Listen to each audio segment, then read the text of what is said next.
Hello!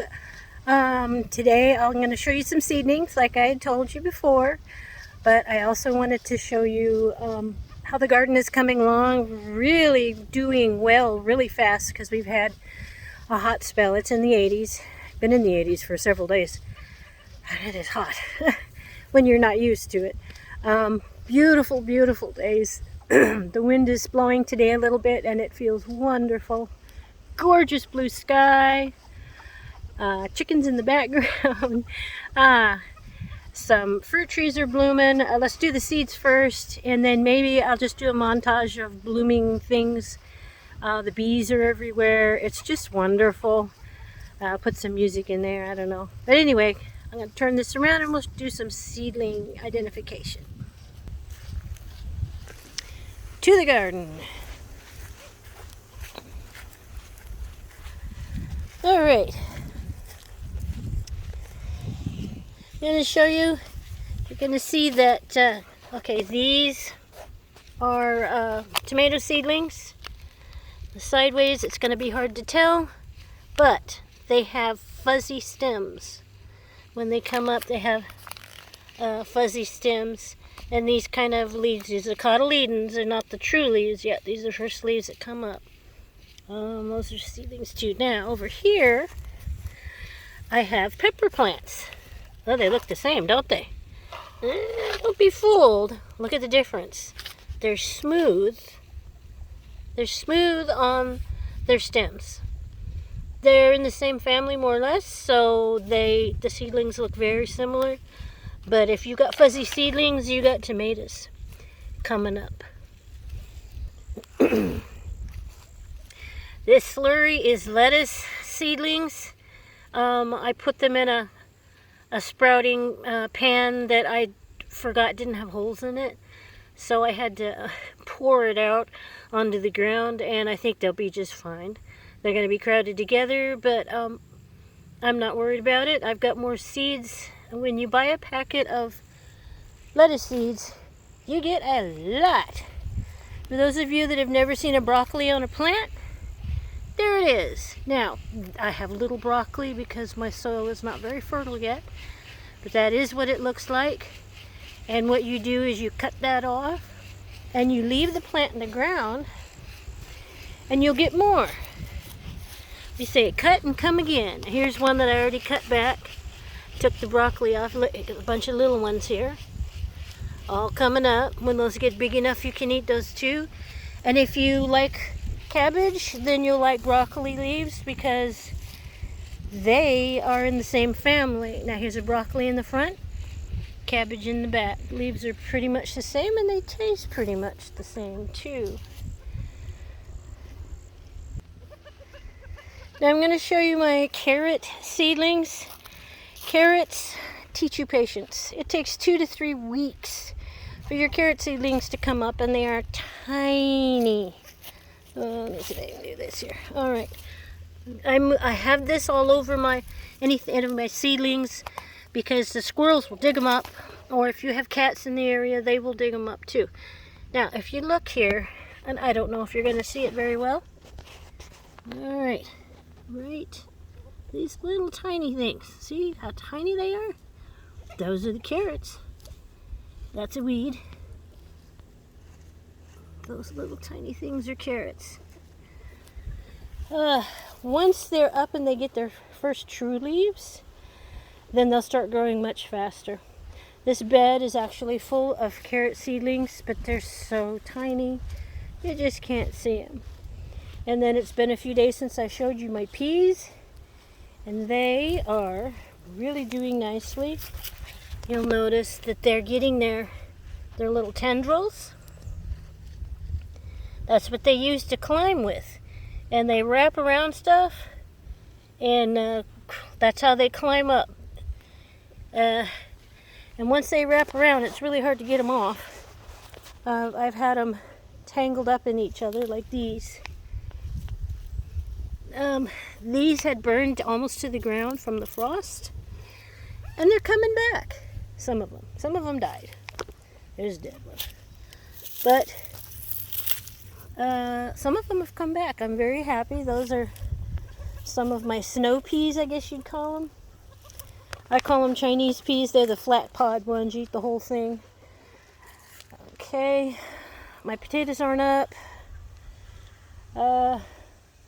That's it on my seedlings, I think. Oh yeah, I wanted to show you the green onions, the spring onions. Look how many there are now.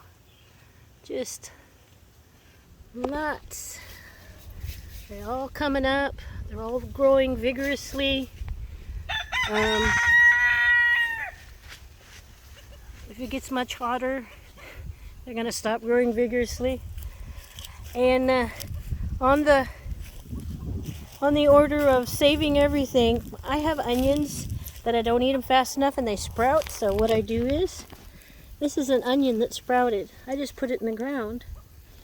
Looks like 4 crowns in there. And every time I find a sprouting onion, I just stick it in the ground. We'll see what happens.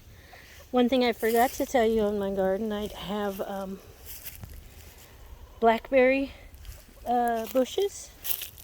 There's one I got on clearance for $7. I was so excited until I went to a local nursery and I got this big giant one for $11. I am now a friend for life at that nursery. They have very good quality plants, and I will go there from now on. Alright, here's my newest peach tree, also from that nursery I love. Look at this beautiful thing. Look at that. They always put out their flowers first, and then they start putting out their leaves. Wow, it's really early. I have 2 other peach trees, and they're not even started yet, but they are getting buds on them. Oh my goodness, Big Boss, yes. And there's the little boss, the one that got beat up. He's doing good. He's kind of ugly looking, but he is healthy and strong, and I am so glad he made it. After I cleaned him up, I don't know if I told you, I had triple antibiotic ointment and I just rubbed that all in his comb. And I think that helped, and then keeping him for a couple of days nice and quiet and warm helped too. How's that for beautiful? Normally, in Florida, these don't start blooming until early March. But with the warm weather, they have all popped. These are azaleas. These are azaleas. There's a place, a botanical garden, a couple hours away from me, called Ravine Gardens. And every spring, they have azaleas all over the place, and lots of walking paths, easy ones and harder ones. Azaleas, probably now is the best time to go when all the azaleas are blooming. I have ponds and suspension bridges, little ones, and we need to go there. But I wanted to show you my azalea bush, just looking beautiful. This doesn't even do it justice. And yes, the front side is just as flowered. You can do a close-up of the azaleas. Now when we get further north, something called a rhododendron, very similar, but they need a dormancy period that we don't have. Oh,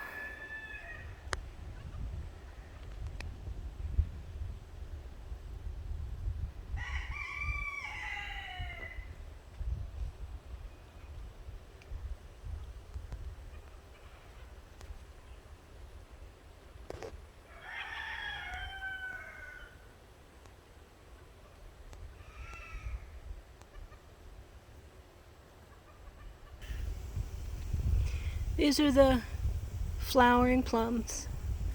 They're all starting to bloom now.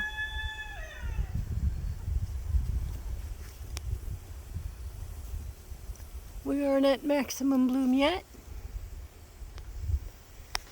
but they're still beautiful, and they smell just wonderful.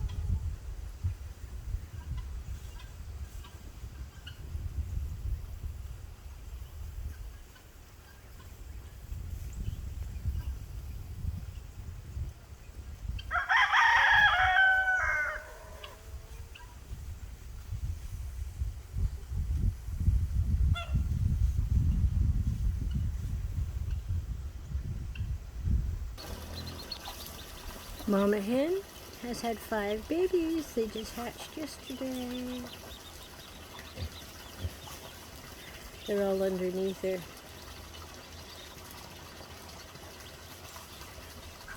She's very protective of them. Just came out of her nest. So in another day or two, she'll let us see them some more. They're tiny. She's a little bantam frizzle cochin. And the chicks are all black and just tiny, tiny, tiny.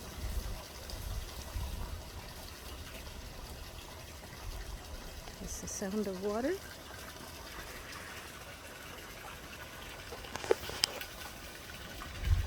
I spent an hour digging the pond out. It was just getting too filled in. The way the ducks like to do things, they dabble around in it and they love to get into the mud and sift through the mud and find little things to eat in the mud. So I dug it out, made it deeper, and they're having a lot of fun in it now.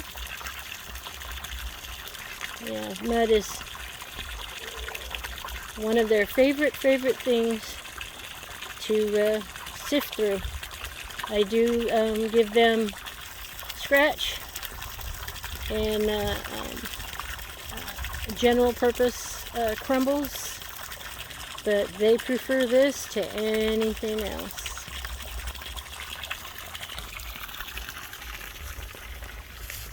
These are my ladies. They're buff Orpingtons. They're American, but I'll tell you, some of them look like they've got some English Orpington in it. The English buff Orpingtons are much chunkier. And their legs are a little shorter. It's a lazy afternoon and they're in the shade and just kind of hanging out. Here's my absolutely gorgeous copper Moran rooster. But the names that I call him I cannot tell you because they won't allow it. He's aggressive, but not overly aggressive. But he is a very gorgeous, gorgeous boy. Yeah. I want to see if I can get a better picture of him. Here come all the hens. Usually if I come in here, I give them food. All right, dingbat. Can we see how beautiful you are? Oh, when the sun shines on him, he's iridescently gorgeous, gorgeous, gorgeous. And I'm hatching out their eggs. And the chicks don't look anything like either one of them. We'll see what happens. I'm trying to get a dual purpose breed with darker eggs. And I have 4 hatched and I have about 20 that I'm going to put in the incubators as the quails are out. And we'll hatch those out, and then in about 6 months they'll start laying and see if I can get those darker eggs that I wanted. Speaking of eggs, let's see if I have any. Oh my goodness. All right. Well, yes I do. Now, normally I wait a little bit later, but when it's warm like this, you want to, excuse me, you want to get these eggs before they get too warm.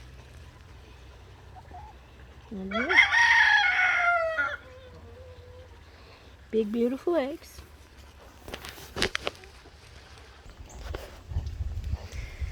These are the first chicks from the crossing of those buffs and the copper Moran. Still young.